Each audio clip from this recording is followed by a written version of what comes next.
Hey everybody, welcome back to Sid's channel. We've got a good one for you today. We're going to be reviewing the Transformer Studio Series 86 cup. And we'll go ahead and we'll dive right in. And the first thing we'll do is we'll take a look at that packaging. We'll bring this guy back here momentarily. Bring this in so everybody can get a good look at that. So there's the front. You have Studio Series 86 cup. Bring that in a little bit closer. You see it is 8602. He is the second release under the 86 Studio Series line. Bring it along to the side here. Got some nice artwork of Cup himself. Bring it along to the back. You have the product shots and a couple of small bios, if you want to call them that. Up top you have the big screen inspired, which is typical for all the Studio Series boxes. You have Sea Squid Showdown. And down here you have Cup struggles to free himself from the tentacles of a giant squid.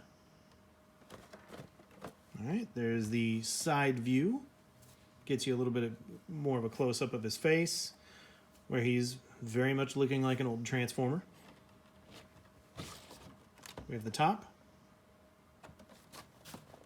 and we have the bottom. And that is it for the packaging. So now on to what comes inside the packaging. We'll start here with the included display base. And you will see the aforementioned squid in the background there. Other than that, not a whole lot to it. 8602, Transformers the movie right here.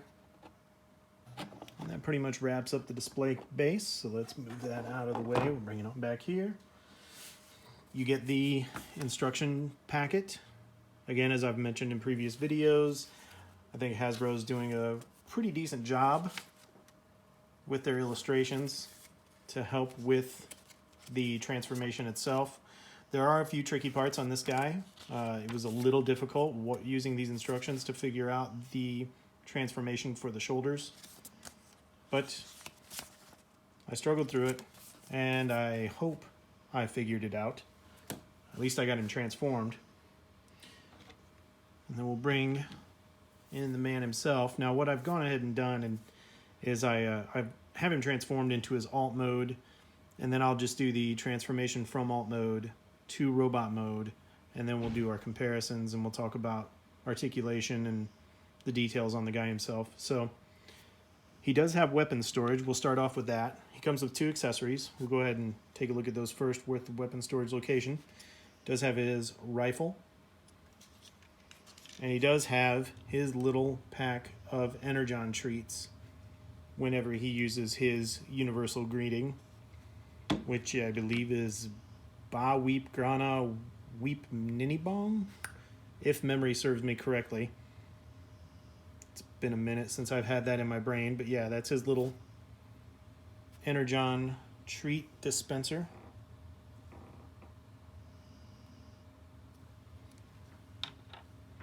And then you have the rifle. Take that off the side. Bring that in for a little bit closer inspection. Pretty decent detailing on there. Again, no paint, but for the most part, you can tell what it is, and I suppose that's great. I don't buy these figures for the rifles, the weapons typically. I buy them for the character, buy them for the engineering, so on and so forth. So let's go ahead and take a look at him in his alt mode first. He is a Cybertronian truck.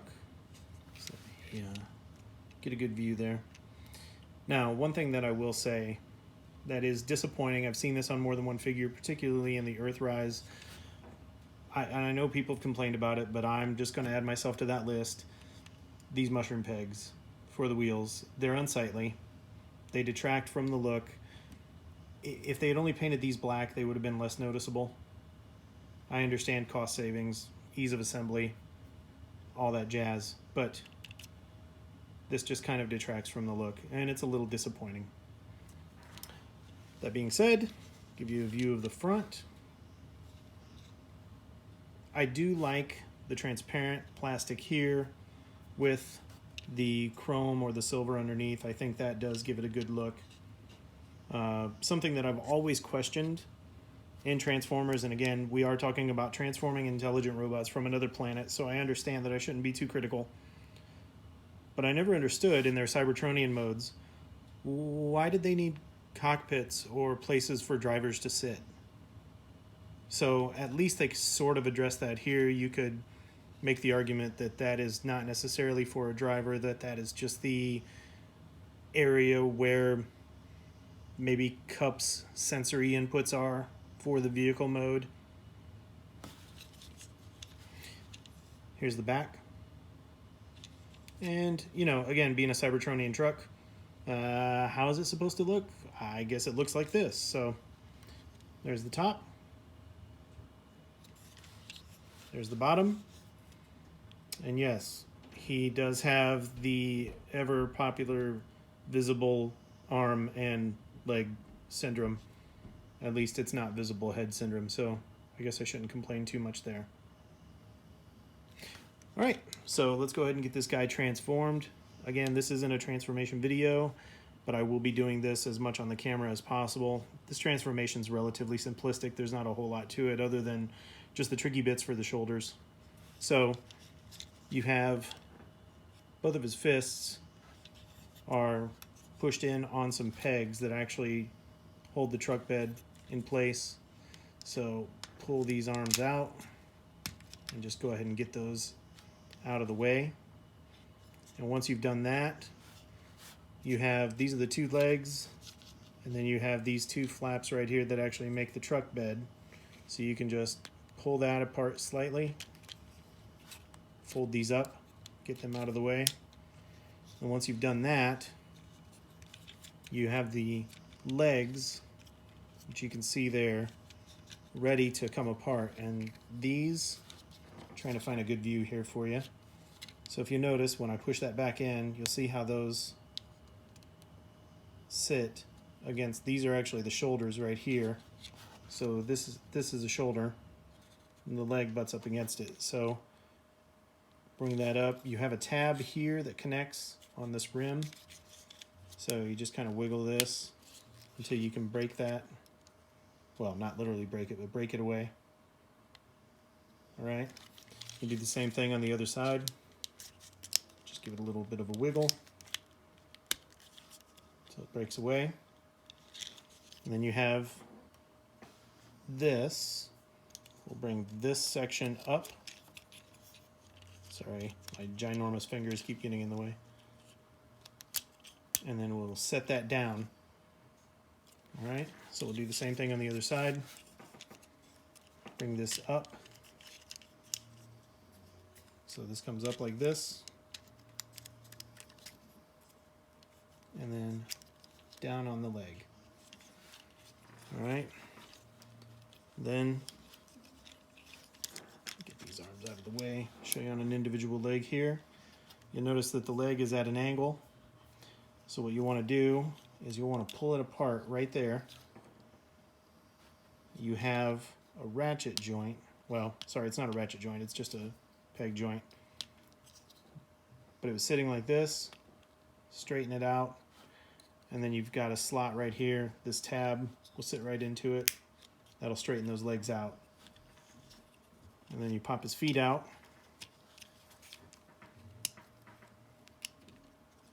And then you have one leg complete. So same thing over here. Pop this open, straighten it out, close that up, pop the foot out, two legs complete. All right, nothing to it. Now, again, pull these legs out of the way. You can move this entire assembly up like that to give you a little bit more clearance.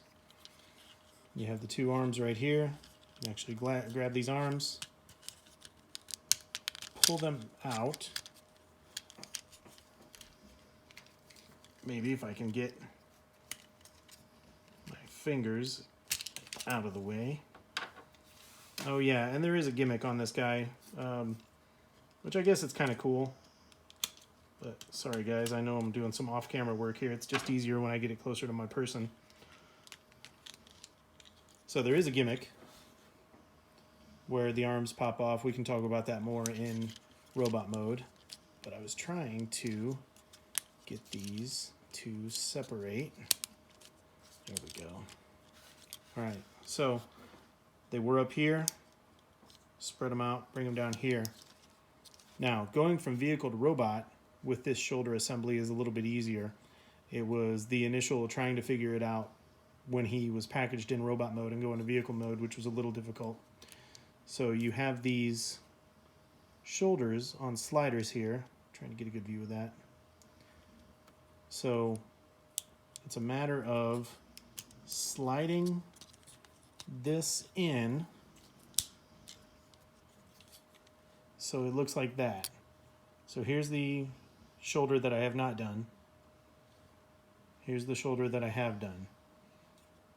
So again, you swing this, squeeze it together until it comes in like that. Okay? All right. Now, you can pull this part down, clear that out of the way, and that reveals his head. Bring the torso up.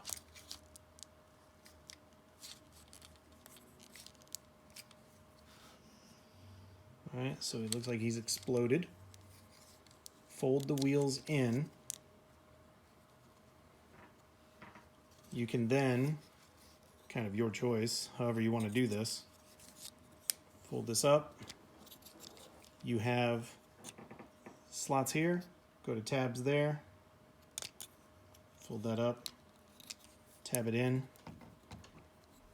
Bring the base for the head down. Turn his head around.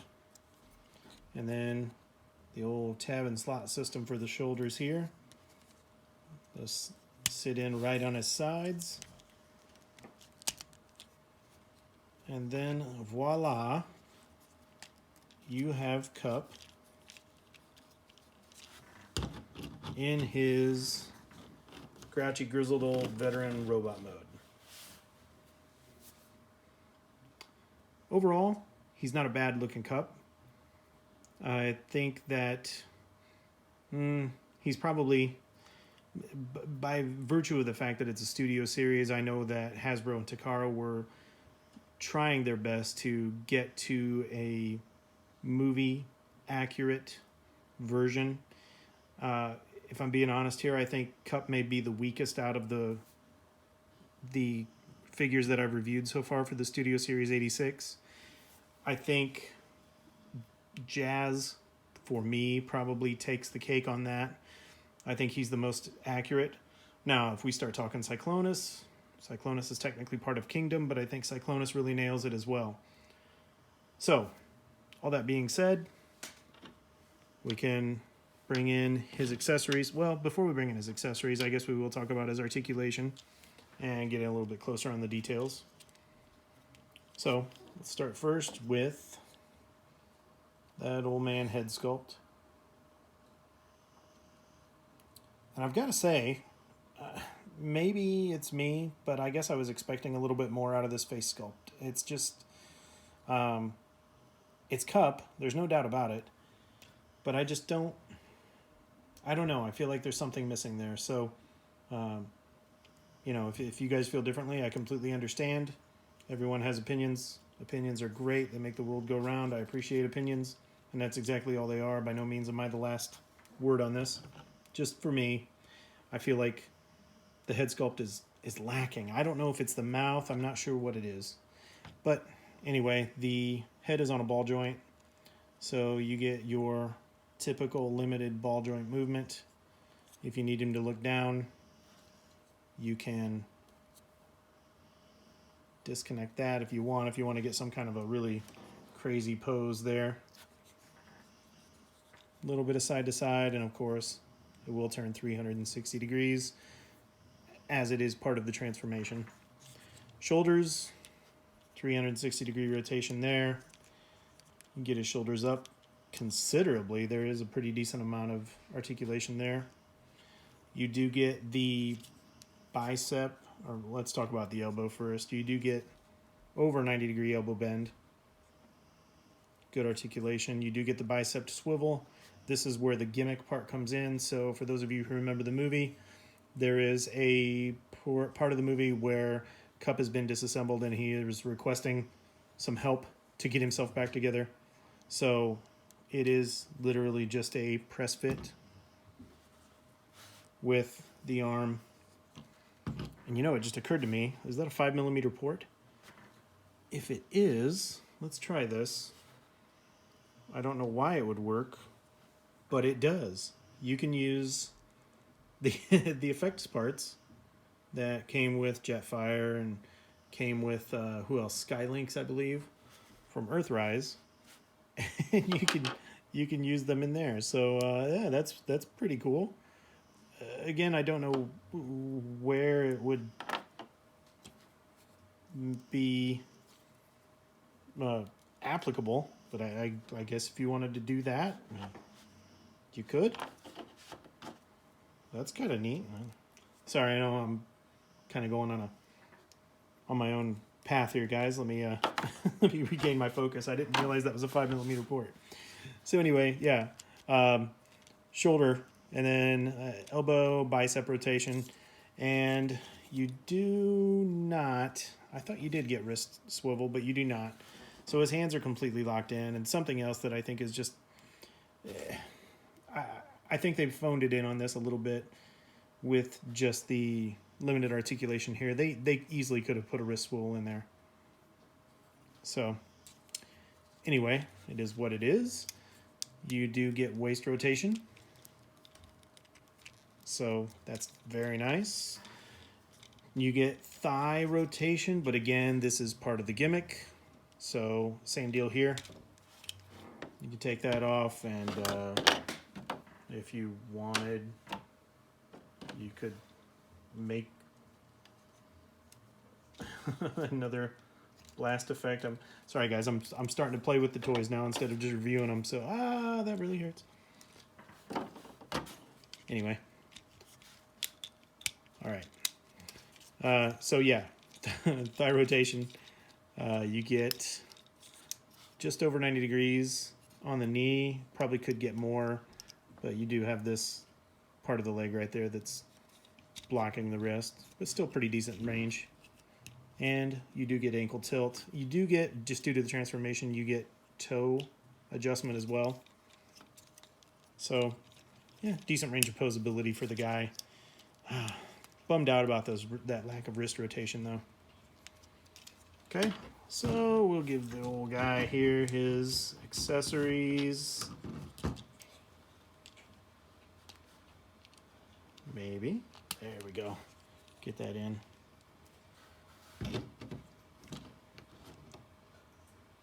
And you know, as I'm playing with him right now, it sure would have been nice to have a little bit longer heel spur, because he does, it's not much of a backpack, but because of that backpack, he does want to lean back a little bit. So yeah, it would be nice to have a little bit longer heel spur, or have a heel spur period on that, but it's all right. So there he is with all of, well, I say all, with both of his accessories. Standing there wanting to use the universal greeting to bribe his way out of a bad situation. Okay, so we've talked about the details, we've talked about the articulation. Now we're going to get into the comparisons. For those who have seen some of the other reviews that I've done for Sid, you know that I kind of run the gamut on my comparisons here. This one's going to be a little bit more conventional. Unfortunately, I never did have a G1 cup in my collection from when I was a kid, so I'm not going to be able to showcase him against a G1 version of himself. I will, however, bring out some of the other cups that I have in my collection. So we'll go ahead and we'll start with Transformers Prime Cup. I mean Ironhide. I mean Cup. I mean, gosh, this guy was Ironhide, but they called him Cup. So this was very much an Ironhide mold, but in the money grab that Hasbro's been known to do, they'll repaint a character, call him somebody else, and of course, suckers like me will buy them. So, this is Transformers Prime Cup, and looks like Studio Series Cup has got a little bit of a height advantage on him there, but obviously from screen accuracy advantage, I don't even recall ever seeing this cup in the Transformers Prime series. Again, correct me if I'm wrong, but I don't think he ever was. So he's kind of a one-off. All right, next up, we have the Titans Return Cup. Straighten his arms out here so we can get a little bit better view. Now, I will say, now, it doesn't look like Cup, but he just has the right grumpiness. You know, this is not the face of Cup, but that is the grumpiness of Cup. If they could have found a way to transfer that grumpiness over here, I think that's what it is. This Cup just looks sad. He doesn't look grumpy. He just looks sad. Poor guy. Anyway, so yeah, Transformers Titans Return Cup. Move him on out of the way. We will bring in what up until this point was the closest thing I had to a movie accurate cup, and this is the Transformers Generations Cup. And again, definitely not movie accurate, but it was Cup through and through. His alt mode was a truck, not a Cybertronian truck, but a truck nonetheless. You know, had the long rifle, just had the overall look that made me feel. I bought it, and what I mean is I didn't just buy it with cash, but I mean I bought into this. I could see Cup in this figure. He was more believable to me than the other cups that I had in my collection. All right. And I got to bring in one of his buddies, you know, since he does have an Energon treat. I don't have a G1 cup. I do, however, have a G1 Gnaw. And I think, Mr. Cup, you should offer your Energon treat to this guy before he decides to unhinge his jaw and give you the big bite. So yeah, if this guy was just a tick smaller, that actually, they'd look pretty good together. All right, moving on. Now what I'll do is I'll just start putting together the Ensemble Cast from the 86 series. We will start for the 86 movie with Cyclonus, which I do enjoy featuring him because I can't say enough. If you can find this guy, get this guy. If there's only one figure that you're going to get out of the Kingdom or the Studio Series 86 line, don't worry about him, get him. But since this is his review, we'll put him right there. Actually, you know what? We should probably put him front and center. So, Cyclonus. Then we will bring in Mr. Hot Rod. We will bring in Blur. And we will need to back these guys up a little bit just to get in Jazz. So there you go. This is what I have from the 86 movie line for things that have come out for the Studio Series and or Kingdom so far. And closing thoughts, would I recommend Cup? I have a nostalgia, so it was no hesitation on my part. I knew I had to get him when I saw him. But for somebody who's a little more discerning, maybe isn't a completionist, I don't know. I feel like I said earlier, I feel like Hasbro kind of phoned it in on this one. If I wasn't so nostalgic, I may have skipped over him. I just don't know if he is on par with the other figures in this line. He's definitely not up par with the engineering for Hot Rod or for Cyclonus. I can tell you that much for sure. So ultimately, it's up to you. I think that for somebody who's going to be a completionist, then they're going to want to pick him up. Otherwise, this may be one that you guys can skip. So that'll wrap it up for this review. Thanks for tuning in.